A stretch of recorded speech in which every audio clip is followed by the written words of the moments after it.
दोस्तों अगर आप भी यशस्वी जायसवाल को एक महान खिलाड़ी मानते हैं तो वीडियो को लाइक जरूर कीजिएगा। दोस्तों पहले अपने बल्ले से शतक ठोककर जायसवाल ने रचा नया इतिहास।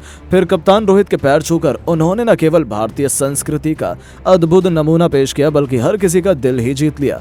यहाँ तक कि कप्तान रोहित भी जायसवाल से बेहद खुश हैं और अब जायसवाल की तारीफों के कसीदे पढ़ते हुए कप्तान रोहित ने इस दिल छू लेने वाले मोमेंट पर जो कुछ भी कहा, उनकी बात सुनकर तो सच में आप भी जायसवाल को सलाम करेंगे। आखिर क्यों जायसवाल ने छुए थे कप्तान रोहित के पैर? आखिर क्या था रोहित का इस लम्हे पर रिएक्शन? ऐसा क्या कुछ कहा उन्होंने? सब कुछ तो हम आपको दिखाएंगे, लेकिन उससे पहले आपको क्या लगता है कि जायसवाल और रोहित में कौन सबसे बेस्ट ओपनर है? नीचे कमेंट करके जरूर बताएं। दोस्तों विशाखापट्टनम के मैदान पर इंडिया और इंग्लैंड के बीच खेले जा रहे दूसरे टेस्ट मैच का दूसरा दिन तो पूरी तरीके से यशस्वी जायसवाल के नाम था। पहले उन्होंने अपने बल्ले से इतिहास रचा, फिर अपने भगवान रोहित के पैर छूकर उन्होंने महानता की जो मिसाल पेश की है वो तो देखते ही बनती थी।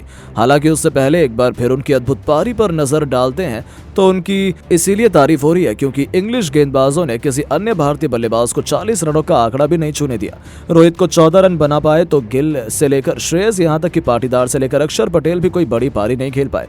लेकिन सलाम है 22 साल के युवा सितारे यशस्वी जायसवाल को, जिन्होंने अपनी प्रतिभा से पूरी दुनिया में अपने नाम का डंका बजा दिया। आप उनकी अद्भुत पारी का अंदाजा इसी से लगा सकते हैं कि दूसरी तरफ से विकेटों का पतन जारी था, कोई बल्लेबाज मैदान में टिक भी नहीं पा रहा था। लेकिन यशस्वी जायसवाल तो वन मैन आर्मी की तरह अंग्रेजों के लिए काल बने हुए थे।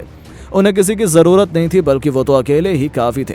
पहले बेहतरीन अर्धशतक ठोका तो फिर सहवाग के अंदाज में तूफानी छक्के से केवल 51 गेंद पर अपना शतक पूरा कर उन्होंने एक नया कीर्तिमान स्थापित कर दिया।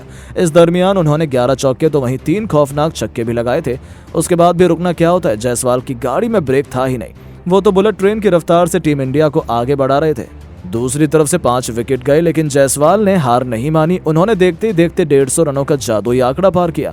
टीम इंडिया को पहले 300 रनों के पार पहुंचाया और पहले दिन का खेल खत्म होने तक उन्होंने न जाने कितने बड़े बड़े महान रिकॉर्ड की धज्जियां उड़ा दी। लेकिन सबसे खास बात तो ये थी, जब मैच खत्म होने के बाद जायसवाल पवेलियन लौट रहे थे तब खुद कप्तान रोहित सामने आए और उन्हें शाबाशी देने की कोशिश करी।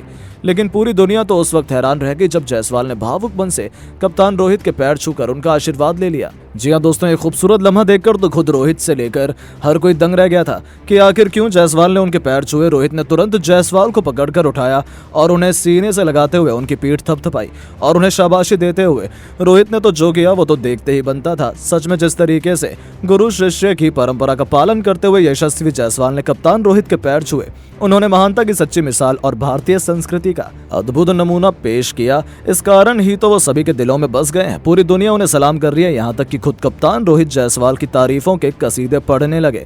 जी हाँ, आपको बता दें रोहित ने कहा कि यदि यशस्वी नहीं होता तो हम शायद पहले ही सरवाइव नहीं कर पाते। उसकी जितनी तारीफ की जाए उतनी कम है। उसमें टेम्परामेंट, अप्रोच और जुनून की कोई कमी नहीं थी। वो एक परफेक्ट प्लेयर है जो भविष्य में एक बहुत बड़ा दिग्गज बनेगा। मैं उसे धन्यवाद देना चाहता हूँ कि उसने हमारी बेइज्जती होने से बचा ली। तो केवल इतना ही नहीं, आगे उन्होंने बताया कि जब उनके मेरे पैर छुए तब मैं हैरान रह गया था। मुझे पता है कि वो मेरी बहुत रिस्पेक्ट करता है और मुझे अपना हीरो मानता है, लेकिन मुझे पसंद नहीं कोई मेरा पैर छुए, इसीलिए मैंने तुरंत उसे उठाया और उसे सीने से लगाकर बधाई दी। वो एक बहुत मासूम लेकिन खतरनाक खिलाड़ी है। वो फिलहाल अभी भी बच्चा है, लेकिन जिस तरीके से उसने इतना बड़ा मुकाम हासिल किया है हम उसी को गर्व करते हैं। उस जैसा स्टूडेंट पाकर तो मैं भी खुद को खुशकिस्मत मानता हूं। तो दोस्तों सच में जायसवाल तो महान ही है। पहले अपने बल्ले से उन्होंने अंग्रेजों की शामत लाई, फिर अपने गुरु के पैर छूकर तो हर किसी का दिल ही जीत लिया। लेकिन अब आपको क्या लगता है कि यशस्वी जायसवाल को अब टीम इंडिया की जीत के बाद मैन ऑफ द मैच मिलना चाहिए या नहीं?